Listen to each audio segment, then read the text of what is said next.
안녕하세요. 임신영입니다. 24개월 이전 아이가 미디어에 노출되었을 때 아기 발달에 미치는 영향은 무엇일까요? 과도한 미디어 노출이 소아청소년의 발달에 미치는 영향은 무엇일까요? 임신 기간 중 뇌세포가 증식하고 뇌세포는 각각의 자리로 이동합니다. 출생 이후에는 세 가지 주요 뇌 발달이 이루어집니다. 뇌세포와 뇌세포 간의 회로 형성, 두 번째, 뇌세포가 빠르게 신호를 전달할 수 있도록 지방막으로 뇌세포의 가지를 둘러싸는 수초화 작업, 세 번째는 뇌세포와 뇌세포 간의 불필요한 연결을 제거하는 가지치기, 프루닝입니다. 아기의 뇌는 18세까지 계속 발달하므로 건강한 뇌 발달을 위한 적절한 환경이 필수입니다. 이렇게 예민하고 중요한 소아청소년기에 미디어에 조기 노출되거나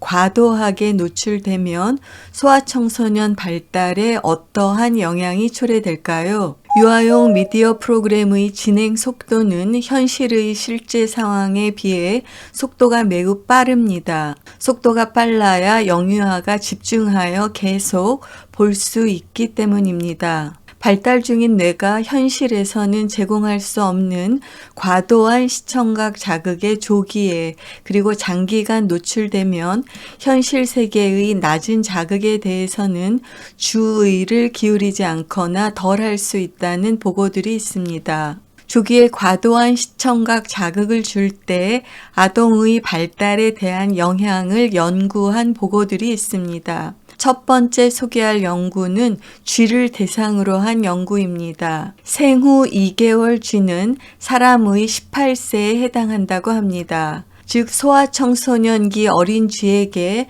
42일 동안 하루에 6시간씩 텔레비전과 유사한 소리와 빛의 자극을 주고 행동 변화를 관찰했습니다.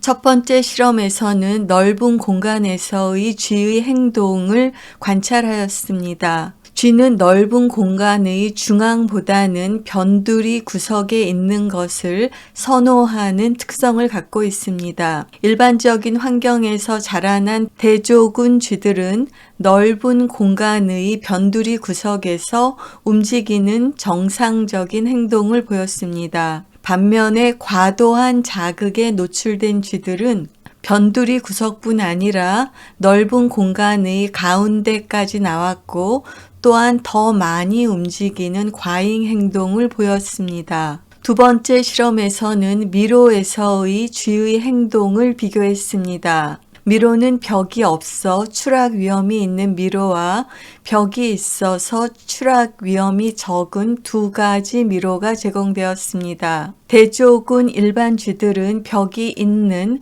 추락의 위험이 적은 미로에서 주로 움직였습니다. 반면에 조기에 과도한 자극에 노출된 쥐들은 벽이 없는 위험한 미로에서도 많이 움직였습니다. 즉 위험한 행동을 많이 보였습니다. 세 번째 실험에서는 밝은 방과 어두운 방에서 쥐의 행동을 비교했습니다. 일반적으로 쥐들은 어두운 방을 선호합니다. 대조군 쥐는 밝은 방에서 빠르게 어두운 방으로 이동했습니다. 반면에 과도한 자극을 주었던 쥐들은 밝은 방에 더 오래 있었고 이후에 어두운 방으로 이동했습니다. 이와 같이 조기에 과도한 시청각 자극을 준 쥐들은 대조군에 비해서 확연하게 다른 행동을 보였습니다.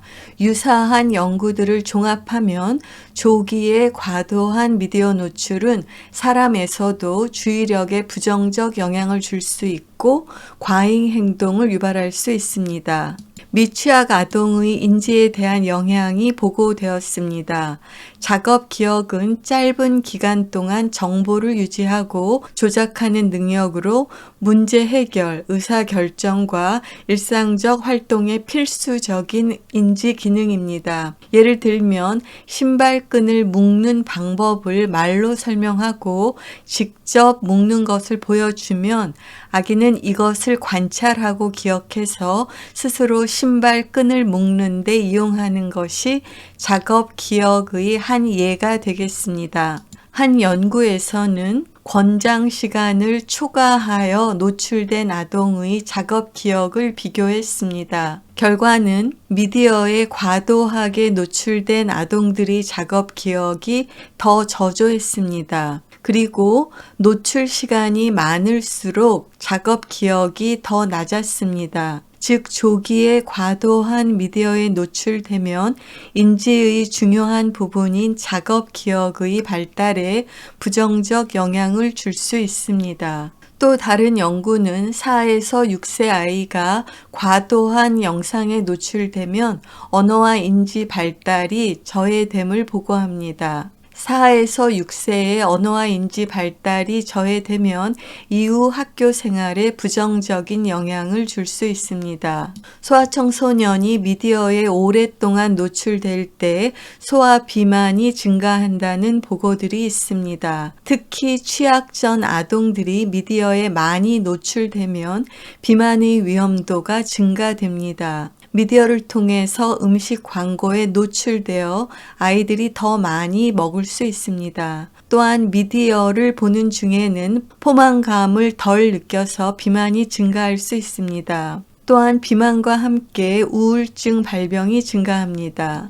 아이들이 장기간 미디어에 노출되고 또한 침실에 텔레비전, 컴퓨터 또는 모바일 장치가 있으면 수면 시간이 단축될 수 있습니다. 영유아는 충분히 자고 충분히 운동하고 놀아야 하는데 미디어에 조기 노출되고 장기간 노출되면 수면 시간이 단축될 수 있습니다.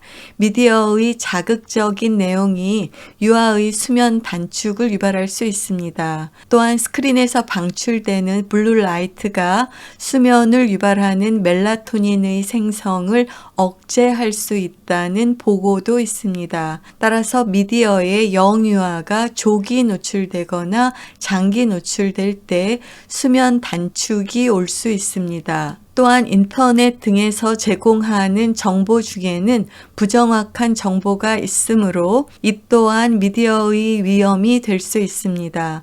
부적절하거나 안전하지 않은 내용을 가진 영상에 노출될 수 있고 개인 정보가 미디어를 통해서 노출될 수 있다는 위험성도 있습니다. 정리하면 미디어에 조기에 장기간 노출되면 행동의 이상을 유발할 수 있고 언어와 인지 발달에 부정적 영향을 줄 수 있습니다.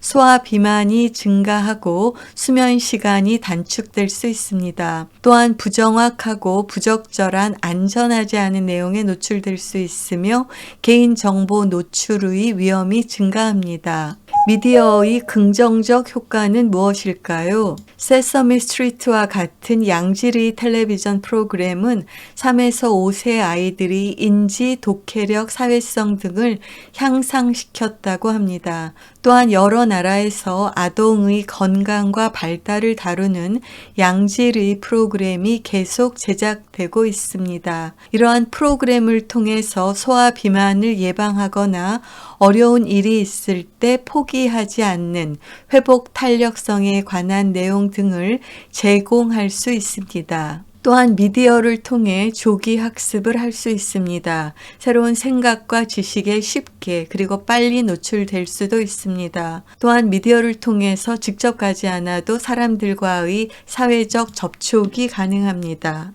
이러한 것들이 미디어의 긍정적 효과입니다. 미디어에 일찍 그리고 장기간 노출될 때 소아청소년의 발달에 대한 영향을 알아보았습니다. 미디어에 조기에 장기간 노출되면 행동의 이상이 유발될 수 있습니다. 특히 현실 세계의 낮은 자극에 대해서는 주의를 기울이지 않을 수 있습니다.